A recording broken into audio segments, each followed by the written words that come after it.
तो है फ्रेंड्स, अभी अभी मेरा एक बहुत बड़ा वाला पोपट हो चुका है। मैंने ये जो वीडियो था पूरा एक और बार शूट कर लिया है। इससे पहले मैंने देखा तब पता चला कि मेरा माइक ऑफ था, तो अब मैं सेकेंड बार शूट कर रहा हूँ, एक्चुअली थर्ड टाइम, क्योंकि पहली बार बहुत ख़राब आया था तो मैंने जान लिया। एनीवेज, तो इस पूरे वीडियो को देखने के पहले मैं आपको पूरा डिस्क्लेमर दे देता हूँ कि ये पूरा जो वीडियो होने वाला है ये ब्लॉग नहीं होने वाला है, ये एक इन्फॉर्मेशन वीडियो होने वाला है एविएशन के ऊपर। तो अगर आपको ऐसा लगता है कि आपका दूर दूर तक एविएशन के साथ कोई ताल्लुक नहीं है तो भी आप ये वीडियो देख सकते हैं, क्योंकि ये पूरा ऐसा वीडियो है जो कि हर कोई देख सकता है। जैसे इत्तूजा भी एविएशन के बारे में नहीं पता है वो भी देख सकते हैं।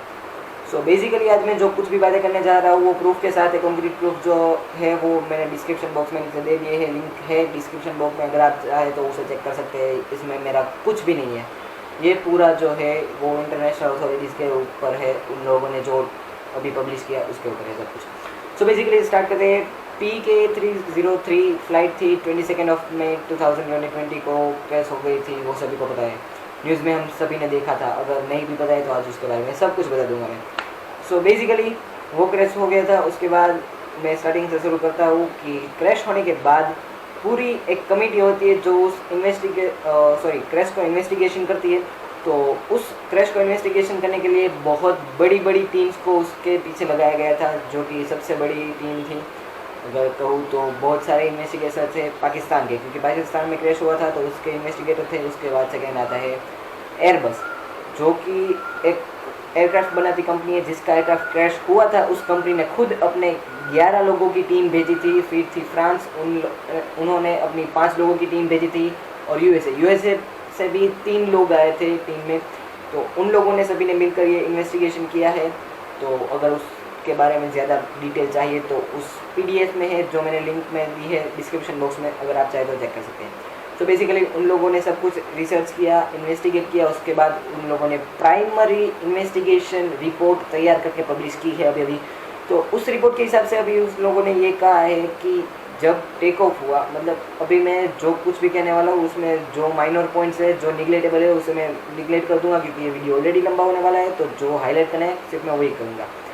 प्लेन टेक ऑफ हुआ, उसके बाद पहले से देखा गया कि पायलट एंड को पायलट दोनों ही सिर्फ कोरोना वायरस के बारे में ही बात कर रहे थे, कोविड-19 के बारे में और कुछ बातें नहीं कर रहे थे। और उनकी फैमिली के ऊपर उसकी वजह से क्या क्या अफेक्ट हुआ था उसके बारे में बात कर रहे थे। उसके बाद जब 10,000 फीट पर उसका एल्टीट्यूड होता है, उसके बाद उनका एक रूल होता है कि कॉकपिट में अगर आपको कोई काम नहीं है तो आप आलतू फालतू बातें नहीं कर सकते, सिर्फ अगर आपको कोई प्रोसीजर है उसके बारे में ही बातचीत कर सकते हैं, आलतू फालतू बातें नहीं। उन लोगों ने उस रूल को तोड़ा, मतलब ब्रेक कर दिया। और उसके बाद सब कुछ शुरू होता है यहीं से कि 10,000 फीट के नीचे जाने पर उस फ्लाइट का 10,000 फीट से हाइट कम हुआ, उसके बाद क्या क्या होता है वहीं से शुरू होता है सब कुछ। सो बेसिकली जब प्लेन रनवे से 15 नॉटिकल माइल दूर होता है, वहाँ पर एक पॉइंट होता है जिसका नाम इन लोगों ने दिया हुआ है। ये जो डेटा है मैं फ़ोन में दिख रहा हूँ, आपको स्क्रीन में दिख रहा होगा। उन लोगों ने माकली करके कुछ नाम दिया हुआ है, मुझे स्पेसिफिकली नहीं पता है कि उसका कोई फुल फॉर्म होता है या फिर इसका निकनेम है, कुछ पता नहीं।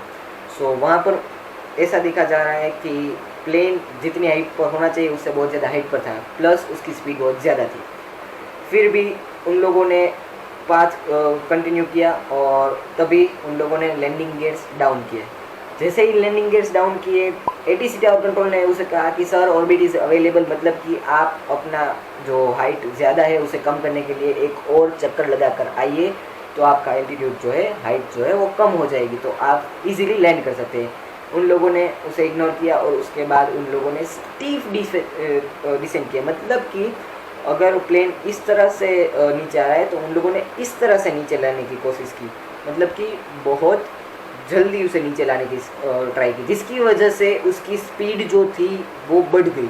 एल्टीट्यूड जल्दी अगर डाउन होगा तो स्पीड उतनी ही इंक्रीज होगी, इसी की वजह से उन लोगों की स्पीड बहुत ज़्यादा हाई हो गई थी। उसके बाद जब वो अपने स्टीप डिसेंट के दौरान अपनी प्रोसीजर्स कंप्लीट कर रहे थे, तभी ATC टावर कंट्रोल ने उसे कहा कि please Pakistan PK8303 heading turn left 180, मतलब कि आप चक्कर लगा के वापस आइए। आप इस एल्टीट्यूड पर, इस ग्लाइड स्लोप पर आप लैंडिंग नहीं कर सकते, आप बहुत हाई है। लेकिन फिर भी उन लोगों ने उसका नेगेटिव आंसर दिया, जो कि उसमें दिखाया गया है कि नेगेटिव, वो लोग वैसा नहीं कर रहे, वो they are continue approach on runway 25 left. Okay, उसके बाद उन लोगों ने जब एक ऐसा पॉइंट आता है रनवे से 5 नॉटिकल माइल्स दूर, उन लोगों ने जिस हाइट पर होना चाहिए उस हाइट पर वो लोग पहुंच गए थे। मतलब कि ना ऊपर ना नीचे, वो लोग सही हाइट पर थे, लेकिन स्टीप डिसेंट की वजह से उन लोगों की स्पीड जो थी वो बहुत हाई हो चुकी थी ऑलरेडी। और उसके बाद उन लोगों ने 5 नॉटिकल माइल्स दूर थे जब रनवे से, तब उन लोगों ने लैंडिंग गियर्स को अप कर लिया। तो जब वो लोग रनवे से 10 नॉटिकल माइल्स दूर थे तब उन लोगों ने लैंडिंग गियर्स को डाउन किया था, लेकिन जब वो रनवे से 5 नॉटिकल माइल दूर थे तब उन लोगों ने लैंडिंग गियर्स को अप कर दिया, पता नहीं क्यों। उसके बाद उन लोगों ने अप्रोच किया रनवे 25 लेफ्ट पर। उसके बाद उन लोगों ने जैसे ही लैंड किया तो टचडाउन हुआ इंजिन्स के ऊपर, क्योंकि लैंडिंग गियर्स तो थे वो एक्सटेंड नहीं हुए थे, तो इंजिन्स पूरे रनवे के साथ घिसक गए और उन लोगों ने ब्रेक्स अप्लाई किए। जबकि लैंडिंग गियर्स एक्सटेंडेड नहीं थे तो उन ब्रेक्स का कोई मतलब नहीं बनता था। और उसके बाद उसे रियलाइज़ हुआ कि समथिंग गोज़ रॉन्ग और उन लोगों की बहुत बड़ी गलती है या फिर कुछ भी, और उसी की वजह से उन लोगों ने थ्रस्ट रिवर्सल्स किया, फिर भी प्लेन नहीं रुका। और उसके बाद उन लोगों ने वापस से गो अराउंड किया। थ्रस्ट रिवर्सल्स क्या होता है बेसिकली, अगर आपको टेक्निकल भाषा में नहीं जाना है तो प्लीज़ उसमें मत पढ़िए, सिर्फ इतना कोशिश कीजिए कि उन लोगों ने टच डाउन किया, उन लोगों ने प्लेन को रोकने की बहुत कोशिश की लेकिन वो नहीं हो पाया, तो उन लोगों ने प्लेन को वापस से टेक ऑफ कराया। उन लोगों ने वापस से टेक ऑफ करवाने के लिए पूरा थ्रस्ट जो था इंजन में दे दिया और उसके बाद उन लोगों ने वापस से एल्टीट्यूड क्लाइंब किया। और क्लाइंब करते वक्त टर्न बाय टर्न दोनों इंजन जो थे वो फेल हो चुके और उसके बाद उसे थ्रस्ट नहीं मिल रहा था। तो पूरा जो थ्रस्ट इंजन को मिलता है 2 इंजन की वजह से, वो दोनों इंजन फेल हो चुके थे। उसके बाद इमरजेंसी सिचुएशन में एक रेड सिस्टम होती है जो कि टेक्निकल है, अगर आपको नहीं समझना है तो कोई नहीं, अगर समझना है तो आपको यूट्यूब पर मिल जाएगा। ऐसी चीज़ होती है जिससे आपको इलेक्ट्रिक सिस्टम जो है वो चलती रहती है। उसके बाद उन लोगों ने ट्राई किया कि वो लोग वापस से गो राउंड करके रनवे के सीधाई में आकर वापस से उसी रनवे पर लैंड कर सकें। और उसके बाद जब इंजन्स फेल हो चुके थे तो प्लेन जितनी एल्टीट्यूड पर था उससे हायर एल्टीट्यूड पर नहीं जा सका। उसकी वजह से वो लोग धीरे धीरे करते अपने एल्टीट्यूड जो था वो ड्रॉप करते गए, नीचे आते गए। और अनफॉर्चुनेटली उन लोगों को सिर्फ रनवे से 1300 एंड अप्रोक्सीमेटली 70 मीटर्स की ही दूरी पर वो लोग क्रैश हो चुके थे।